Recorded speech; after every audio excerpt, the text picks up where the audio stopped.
Hey guys, what is going on? Shaw here, and today we're taking a look at another run in Siege of Orgrimmar Horrific Vision. This time we are going for an all 5 zone clear, 2 lost, 2 corrupted, and also the Tainted Zone withdrawal. So this is my very first time doing it.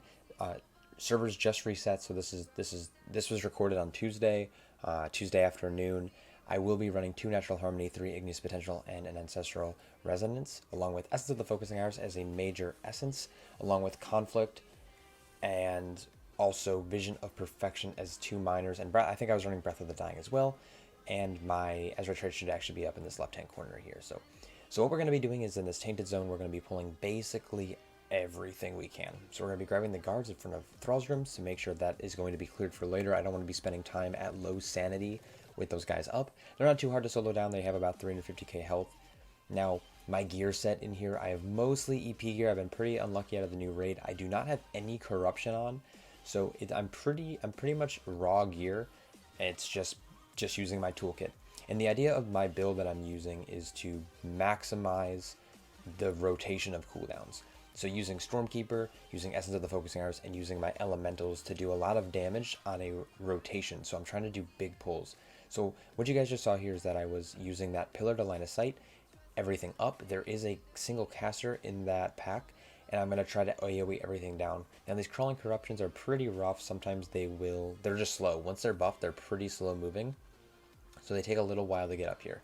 Now if you guys see these bugs on my screen, what happens in corrupted zones is you have this new madness that makes you'll have bugs on your screen that'll pop up. They're kind of hard to see, and now that I'm watching the video again, I missed a lot of them. There's one next to my mini map now that I didn't notice, and there's another one on the left hand side. All you have to do is jump. So if you aren't paying attention to these, they drain your sanity, and unfortunately, like, I knew about the mechanic, but I didn't know exactly what it looked like. So I did lose a little bit of sanity here on this mini boss, but I do have the Elite Extermination. So when this guy goes down, 200 free sanity, and now we're going to be heading to the Valley of Wisdom, which is our first lost zone that we're going to be doing, and our first full zone clear in this Horrific Vision.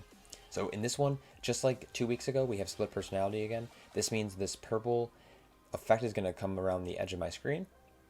At that point, you're going to want to stop moving, and you're going to want to wait for your split personalities to pop up. If you walk into these, you're going to be disoriented for 4 seconds, which is not broken on damage, so it's pretty much a 4 seconds stun. So you just want to be careful of that. I stopped early just to handle that one shadow caller, just because I know that as soon as you enter the zone, personality will pop up. Now we're doing another big pull here. Unfortunately, I should have baited it out. I should have baited the second personality split out, but we're gonna get a kick on the Dominator. Make sure his casts are kicked and stunned. We're gonna be popping some personals here. I used Health Pot, I used Astral Shift, and then I'm gonna be going right into my Azurite Beam and nuking this all down. Azurite Beam is a very, very, very powerful Azurite trait to be running. It's on a short cooldown, and it does a lot of damage, and it allows, as long as you can get everything kind of packed up or in a line, especially like on things like this bridge, it's going to go down very easily. So now we're going to be using our Fire Elemental for this next mini-boss. This mini-boss is required to be killed. You just really want to watch out for the slobber that he spits out. I always get hit by this one, so you'll lose a little bit of a sanity there. Be careful of the corruption, or the split personality, and then easy kill. So I'm going to open this chest for corrupted mementos for the little extra bonus. You'll get that talent just kind of building throughout the tree. You should have it by now if you don't. If not, you'll eventually have it. I am a little bit low on sanity, but I don't want to use an orb quite yet because we're still at like an awkward point. So I'm going to do one pull by itself. I just feared that these twisting appendages are very annoying, and I feared that if I pulled more than these two, that I might spend too long on the pull and I'd be using my cheat death just a little earlier than I'd like to. I want to save my cheat death for when I absolutely just mess up, which I'm hoping that doesn't happen.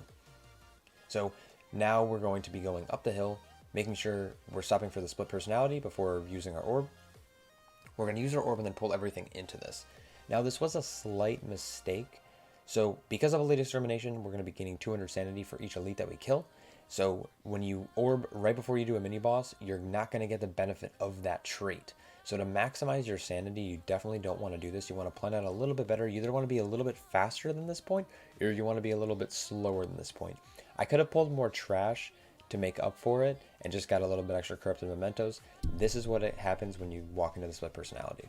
But we're going to just pull this guy. I think I'm going to end up getting like 100 sanity back, so it's not a complete loss, but you just want to keep that in mind now that you're going to get sanity back for, like killing elites, which you're going to be doing in most zones. You're going to be either killing 1, 2, or 3 elites.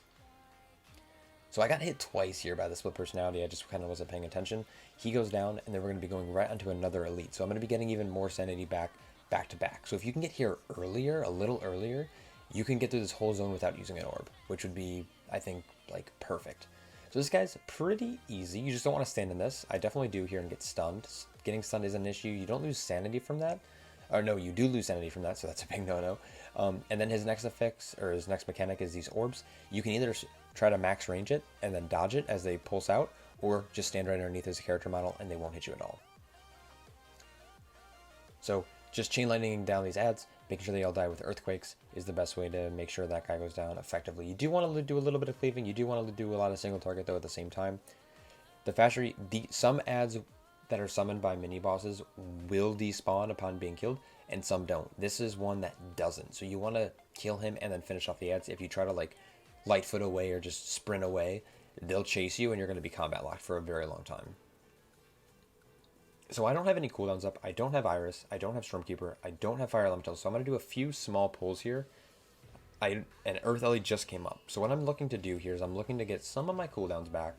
And then I'm going to do a big pull with Earth Ellie to go into mini boss. So one totem down. We're just lava. Shamans are super nice in this. They're not the best class, but what's really nice is they have very consistent damage, and they're good at prioritizing targets. So if there's ever targets that do really bad casts, we can prioritize it down very quickly before sometimes it even casts. And also having a 12-second kick is super, super, super nice. Also having an AoE stun as well. So I'm at about half sanity. My goal here is I have beam up and I have Earth Ellie. So I'm going to do a fairly large pull here and get everything gathered up, and then I'm going to just beam it down using Earth Ellie. So we're going to try to get these guys. I did make a little bit of a mistake here. I didn't kick the caster in the back, which I should have. So he didn't get hit by this beam at all. I didn't even see him on my screen until I saw this this darkened channeled lightning. And then I was like, oh great, I forgot a caster. So just be aware that you get range stacked up. You can do two things. You can either kick them to get them into combat. You can pull everything on top of it, or you can just make sure you're getting, or you can actually line of sight. Like you can line of sight around certain buildings. Because of Earth Elemental's pull radius, you kind of want to be careful of doing certain things. I don't want these guards in front of the mini boss. So as soon as these totems get down, I'm going to be mounting up. A lot of people like to go around the front of the building. Because Earth Ellie's up and I kind of want to use him for the mini boss for the last few seconds I'm going to have him, I opt to go around. So I lost maybe a couple seconds here, but at the end of the day, it's not going to be an issue. This guy's pretty annoying. If you can burst him down as fast as you can, you might want to. He does a silence, and there's sometimes like you can get unlucky and like he spawns these waves and your orb can go like behind a wave, like on a building, like, and it just, I've seen some really goofy stuff with this guy. So in like 4 globals, I'm going to kill him. I just got silenced. I think I got silenced twice there. But we're going to nuke him really, really quick. We're going to light foot potion, get out of there. I don't want to waste, I want to get back to the tainted area as fast as possible, because we want our sanity to reduce as slowly as possible. So when we're in a corrupted zone, it's going to be ticking down higher. So I see a few of these corrupted chests that I noticed them earlier, so I figured I'd run back while I'm running back, waiting for some of my cooldowns to come back up, that I'm going to grab these. So we're heading up to now, so we cleared the entire left side. So now we have one more lost zone and one more corrupted. Now we can't get to that other lost zone without doing the corrupted zone, so we're going to have to do the corrupted zone here. I'm a little low on sanity, but I'm going to run all the way up the hill past these mobs. So they get all lined up. I'm going to blow them up with beam, and then I'm going to go into the corrupted zone. Now, what some people don't know is that you can pull things out of their zone into the old zone and then have less sanity loss. So I'm going to orb in the tainted zone, so I'm losing less sanity. I'm also going to be gaining my sanity in this orb. I'm going to be focusing on this appendage, because I think appendages are the worst things ever. Some classes are fine. If you have a good single target stun, like a long single target stun, like a 5-second stun, super easy to deal with. I don't have that, and Shamans like our stun totem, it's a 2-second wind up. So even if we want to stun, we have to plan it in advance by 2 seconds. So it's kind of annoying. We're going to pull this mini boss. We're going to get sanity from here. Again, another thing that you have to be aware of. I just wasn't really thinking. I just orbed and I'm about to get 200 more sanity. So I shouldn't have orbed, but at the same time I'm in an awkward spot. It's like, you know, I'm low on sanity, so I need to orb because if this doesn't go well. Now I had cheat and I could have used cheat there, but again, the risk reward, I was just really trying to play this safe. So I'm sitting on 1 orb. I still have cheat death. I'm at full sanity. I have 1 more elite from this zone. I have 2 more elites from the next zone, or 3 more elites from the next zone. So I have a total of 800 sanity, another 1,000 sanity, and another 500. So I'm sitting on like 2,300 more sanity. So I'm looking pretty good right now. We're going to use Fire Elemental here. We're going to pull the 2 packs on top of each other. Focus on the appendage. It got a little clustered here because I didn't have Stormkeeper or Beam. Beam just came up, so I'm going to be looking to dot out the appendage and beaming here. And then I got feared right as the cast went off, so I had 0% effectiveness on the beam. So I had a little bit of a panic here, so I Thunderstormed to get everything off of me. And now I'm going to just kind of focus on getting the things down that need to be down. So I'm going to be doing a little bit of single target here. So a little bit of a mess up. Just be careful. There are some mobs that will CC you in some way, shape, or form, whether it's a stun or a slow or a fear. Now, yes, I could have Tremor there, but that wouldn't have stopped the cast from being interrupted. So I'm waiting for, I think, Garona, maybe, to get over here and do her thing. So I'm going to just pull these mobs while I wait for her, and then I'm going to try to open the rest of these doors. So in this zone, there's, I think, 6 different huts or 5 different, like, of these markets you have to search. And when it means search is you just have to clear their barricades. And then once you do that, you can do the mini-boss, and then you're done. Pretty straightforward. There's only one scary mob in here, and that's, well, the Mind Carvers, and then I think it's the Dominators. The Dominators do a stun, those guys do a fear, so the fear's not an issue for Shamans with Tremor Totem, but it's kind of annoying to have cast interrupted. So when you open up this 3rd building or 2nd building, an Ad will spawn with 350k health. He's pretty beefy, but just blow him up. A couple lava bursts will typically solve that. And again, like, there is a little bit of RP in this zone, and it's kind of frustrating because you want to just, like, you want to blow through it, and you're obviously doing it right and in the right order, but sometimes the doors just don't open. So I felt like I had enough time to open that chest. You don't have to wait for the animation to pop up. So I got that loot even though you didn't see the loot table come up. So you can move pretty quickly off of chests, and it takes just as long as the cast complete, you're going to get the items from the chest. And I've never seen anything but corrupted mementos. I don't know if any other things can drop, but you're just going to want to grab those. This guy's a little annoying. He has a shield that you have to break through pretty easy as a shaman as long as you have like a good Earthshock up. I'm going to beam here to break through it and get him down a low chunk of health.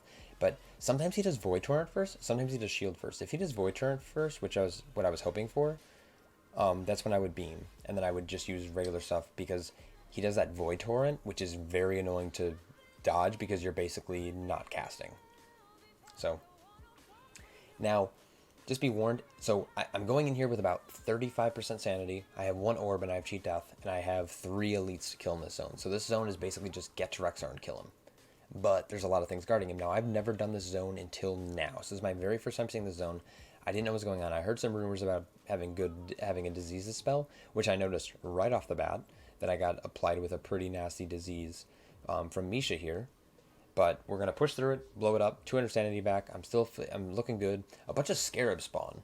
So I'm going to just kind of blow them up. I should have pulled these off onto another mob, but because we're in a lost zone, we're going to have that split personality. I didn't see that there. I swear that there wasn't a thing where I walked over and it was open, but it might have been just a graphical bug. It might have been like under the floor, like in the ceiling. But essentially this zone is, you can see the mobs, but there's also like mobs underground. So you have to be careful about how you pull and where you walk, because if you walk to a certain spot, you'll aggro even more mobs than you might intend on pulling. So you kind of have to be ready for anything here. So I was gonna orb. I'm pretty low. I didn't know where the next elite was. I see a chest. I'm thinking about it. So I do pull these guys onto the orb just to make some effective time. I'm gonna also pull the other pack because I know this pack has to get down because I know Rexar's up to the left here. And then I'm going to beam. The beam, for some reason, missed 3 of the 6 scarabs. So now I have to single target them all down again. So I'm wasting a little bit of time here. I could have been a little bit more effective with maybe trying to line a sight somewhere, or maybe getting them just better stacked. Not really sure. But we're going to try to interrupt these casts because, again, we can't dispel poisons as a shaman. So we're trying to minimize that. So I'm stopping here. A scarab just came out of the bridge. Another scarab came out of the bridge. I'm going to do a massive pull here because I just have Earth Ellie. Earth Ellie is super, super potent. It's a very strong tool. Nothing will attack you, so you can pull insanely big. And if you line a sight properly, it will stay up forever. Like, these mobs in these horrific visions, at least without masks, which masks are basically increased affixes and difficulty and, you know, health and stuff. But without masks, nothing hits hard. So your Earth Ellie is going to live forever, and you're going to also have the use from the 40% damage reduction that it gives you. So if you are in a tight spot, you can always result to that as well. So again, just nuking this stuff down. I used Stormkeeper there. I did it, but because I'm running Primal Elementalist as a talent, if you haven't noticed, I can't both Earth Elite and Fire Elemental at the same time. So I just have to be careful of that. If I have Earth Elite out, I can't Fire, and if I have Fire out, I can't Earth. Well, I can, but it'll remove the other Elemental. So this is, that back there was another Elite, so I got 200 Sanity. We're on to the last pull. This was really, really troll. So I got disoriented, and then this guy went for a headbutt and knocked me out of the zone, which made me take, like, I lost, like, in that split second I was out there, you can't leave that area, and I lost, like, I think I lost, like, 30 sanity within, like, a second, so just be careful on that. So, never did Rexar before. I came in here kind of like, oh, I'll just blow him up, and I instantly got stunned, lost 72 sanity, and then he spotted a bunch of pets that I didn't know how to kill, or, like, didn't know what they could do. So, I really freaked out in this room. I didn't know what to do. I'm backed into a corner. I had 17% health. I pop potions. I pop pots. The doors just closed on me. I'm freaking out. I'm losing sanity, and it's just ticking down. So with this, you can blow up these boards don't have a lot of health, so you're going to want to blow them up or kick them. So luckily for me, I had Fire Elemental who definitely carried me there. I was definitely dead weight. Now my sanity is super, super low. It's at like, I think I just saw there, it was like at like a little less than 250. So it's at 200. Now it's at 199. When you are porting like this, when you click on one of these tornado totems, and same with in Stormwind, when you click on one of the portals, you do not lose sanity during that time. So that's very important to know. So right here, it's a pause. So I was like thinking out. It bought me some time for some cooldowns. I see that Stormkeeper is coming back up in a few seconds here. So I pop a Lightfoot. I'm trying to get to Thrall as quick as I can. Now, I don't know if I'll lose my hero debuff if I die. And then I didn't realize that he had pets as well. So when I got here, I was kind of freaking out because I saw how much sanity those things reduced, and I didn't know how much health they had because I didn't want to. So I hexed one. You can definitely hex one. But I was holding off on cooldowns because I didn't want to pop all my cooldowns and then die. Because I can't remember if when you die and you have your like your safety, your safety net, your battle res. I didn't know if it removed my cooldowns or not. It doesn't. Figured that out. So I beam and then this board just dies in a second here, I think. So I'm beaming to break the shield and that back board dies. So the best way to handle the pets is just to kill them to reduce that sanity loss, and then just making sure we're pummeling into Thrall. So I'm going to keep this other one hacks just for now. But you can obviously see I'm definitely like running around. I'm definitely losing my cool here. I'm getting hit by like everything because I have no idea what's going on. But really, a lot of these mechanics we've seen before. Don't stand in front of him. Don't stand in the ring. Don't stand in bad. Get unsilenced and kill his pets is pretty much the strategy used here. So I finished that vision with not a lot of sanity left, but it was definitely also not a very smooth run. So it's definitely doable. Now, my, I guess, setup for this is I was single target tree into the cheat death all the way down to Elite Extermination. That's all I had. So I was all the way down to Elite. And then for talents, the big ones, I was running Primal Elementalist, and I was running the Static Shock Totem. So it reduces the cooldown of my stun per how many targets it hits to a certain limit. So basically I was able to stun more often, and then I think I was running Aftershock as well, and I was running Aftershock because I didn't want to have to keep putting down my totems every time I was doing a new pull. It was a waste of a GCD, so I ran Aftershock. And Aftershock was allowing me to also spend more Earthshocks and Earthquakes to do AoE damage and move on the fly. So those are probably the big notable ones. I was running Stormkeeper, I was running Master of the Elements, I was kind of running like the basic, I was running, looks like I was running Nature's Guardian as well. So those are just some talents to keep in mind, but I hope this helps. I hope this kind of breaks it down, how I handled this vision. This is the second week, so hopefully it explains the effects and stuff like that. And I wish you guys the best of luck with the rest of this week.